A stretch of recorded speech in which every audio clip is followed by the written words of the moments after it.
दादा जी, चाइना में line of actual control पर तनाव तो जरूर कम हुआ है, मगर डी एस्केलेशन नहीं हुआ है। तो क्या ये हार्श डिएस्केलेशन भी हुआ है, बहुत सारे पॉइंट्स पर डिएस्केलेशन भी हो गया है, ऐसा नहीं है। अच्छा।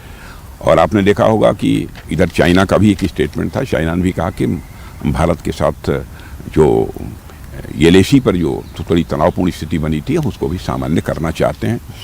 और चाइना के डिफेंस मिनिस्टर से भी हमारी बातचीत हुई है। जब मैं अभी आज जो ADMM प्लस की मीटिंग में भाग लेने के लिए मैं गया था जी। तो वहाँ अच्छी बातचीत हुई है।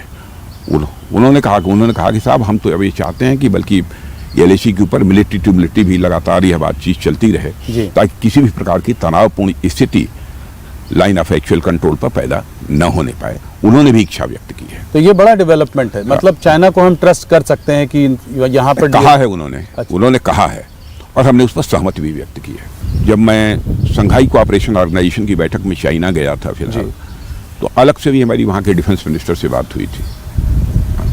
तो मैंने दो टूक शब्दों में कहा था कि भारत और चीन के रिश्तों पर जमी हुई बर्फ ये पिघलनी चाहिए कि नहीं पिघलनी चाहिए, और ये बर्फ कब तक जमी रहेगी, अब इसके बारे में दो टूक फैसला होना चाहिए। और मैंने उनसे ये भी अनुरोध किया था कि मैं चाहूँगा कि हमारे एक्सेलेंसी प्रेसिडेंट चाइना को भी इस मैसेज को कन्वे करें। और मुझे अच्छा लगा कि अभी हमारी भेंट पुनः जो वहाँ के चाइना के डिफेंस मिनिस्टर से हुई थी जी। उन्होंने कहा कि साहब, हम लोग बातचीत करने को भी तैयार हैं हर जगह, कहीं पर भी यदि कोई डिफरेंस ऑफ ओपिनियन है बॉर्डर के ऊपर, और बातचीत से ही हम उसका समाधान निकालना चाहते हैं। ये चाइना के डिफेंस मिनिस्टर ने भी मुझसे कहा है। तो मतलब बातचीत से लग रहा है कि कॉन्क्रीट स्टेप्स आगे हो सकते हैं। होना चाहिए।